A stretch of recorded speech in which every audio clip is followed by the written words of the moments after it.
Hello, MavMind Collective, and welcome to another episode of the Hypnosales Show. Today we're going to be talking about the 4 types of political players.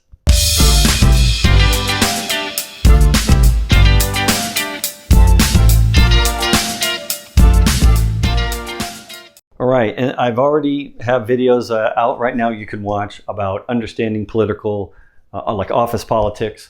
I also have another one I did last week on understanding the 5 principles of office politics.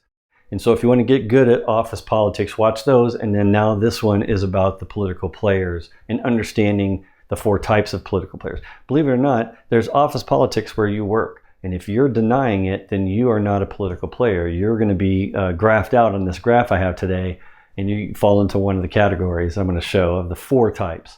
But if you can understand office politics and realize they're there for your benefit to help your company become more democratic, it's going to help create more fairness within your company, which is inherently not fair. Corporations and businesses are not fair by default because they're there to make money and make customers successful, and they make their decisions based on their own success as a company. Otherwise, they don't survive.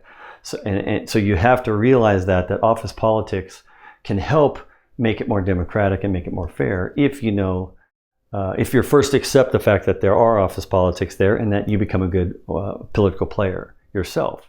So understanding the 4 types is very key to becoming a better political player at work. So that's why I'm sharing this, because I've used this myself to figure out who is who in the zoo, so to speak. And this grid comes from the book I mentioned in previous videos, The Secrets at Winning at Office Politics by Marie G McIntyre, PhD. So you can look that up and get that book if you want to go get more details about how this works. But I'm going to summarize it today in this very short video, the 4 types of players. Now, the way this is broken out, there's a quadrant I'm showing here. For those on the podcast, I have 4 squares, a quadrant, X and Y axis. On the X axis is the bottom. At the bottom, I have, that's where we list our personal goals. And the left column is going to be the describe behaviors that help you with personal goals.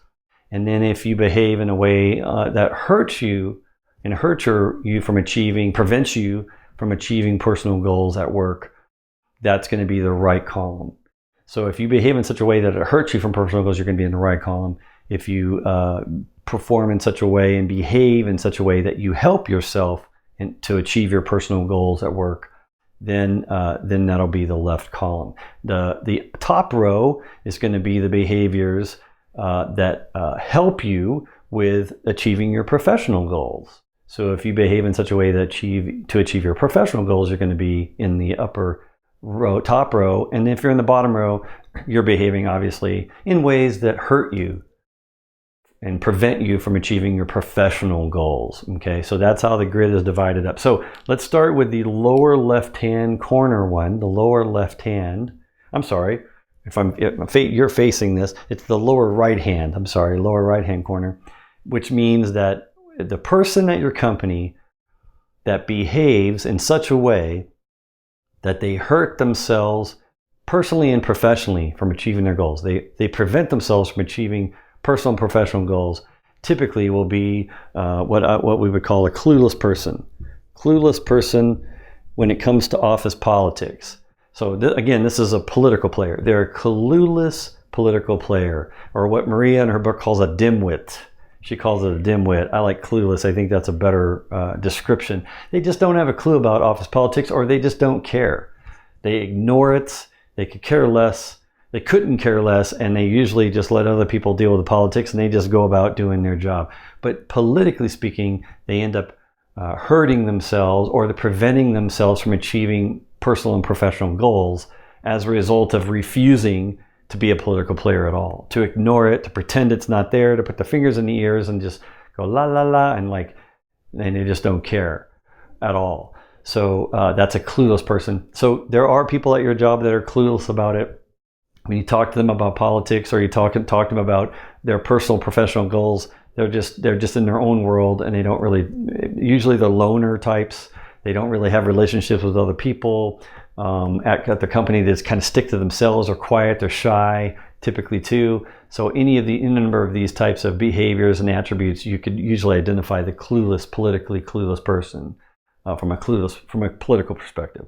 Now, if I come over here on the left side, bottom row, this is someone that helps themselves personally achieve their personal goals, but their behaviors kind of hurt themselves professionally. So they don't achieve their professional goals as often, because their behavior hurts them and prevents them from doing that.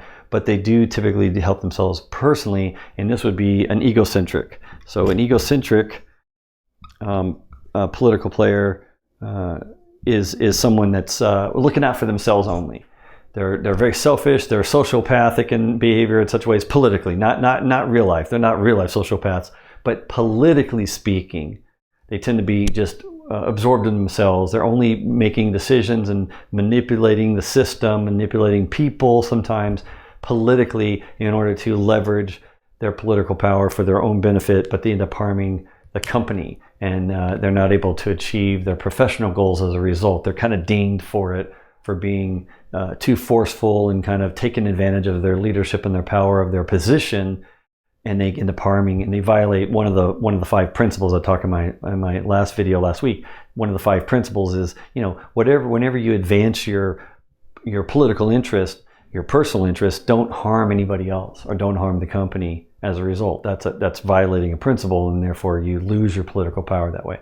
But there are people that in your company right now that are egocentric like this, politically speaking, and they're making decisions right now that are harming others, but it's helping them achieve their personal goals, whatever they are.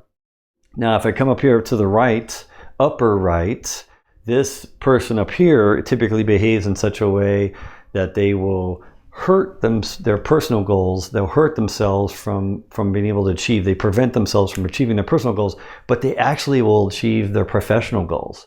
They may get a professional gain for themselves, for the company, politically speaking, but they end up hurting themselves personally as a result. And this is what we call a martyr.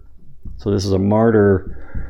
Now, again, this is not a real martyr. This is metaphorically speaking from a political perspective, a political martyr. This is someone they probably complain about how they have to work too much. I'm always being asked to work on the weekends, or I've got too much to work on, or they don't agree with things, but yet they don't do anything about it politically. They don't try to change it. They don't try to change themselves. They just sort of just make it known that they don't disagree with how everything else is going.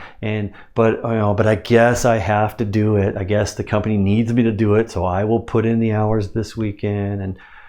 And so they're sort of have a martyrish attitude about it.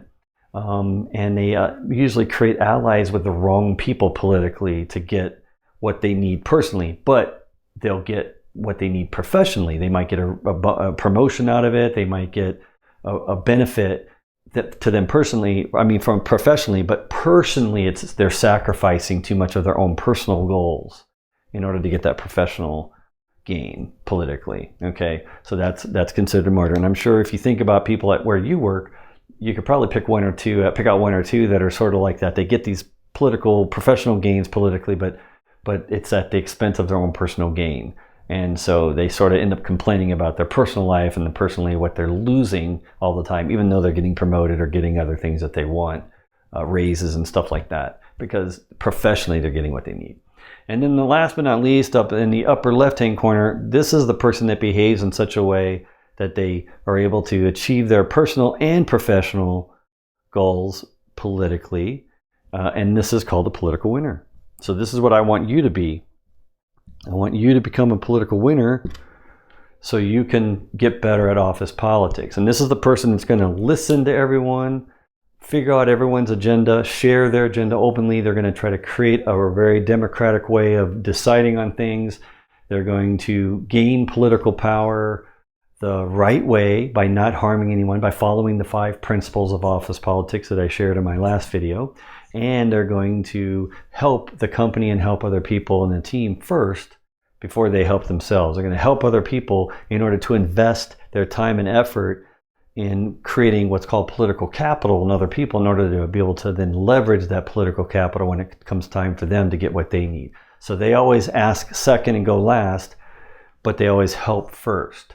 And they listen more and they figure out what's going on, and they know and they always realize at all times, politics are always there. They never deny it. They avoid denying it. They always accept the fact that politics are there, and they're going to figure out where they fit and how they can gain more political power in order to become a political winner. And like I shared in my last video, the number one principle, the golden rule of office politics, is the person with the most political power wins. So if you want to be a political winner, gain your political power, help others, help the company, try not to harm anybody else, avoid harming anybody else, avoid being a martyr politically, avoid being too egocentric. Don't think about yourself first.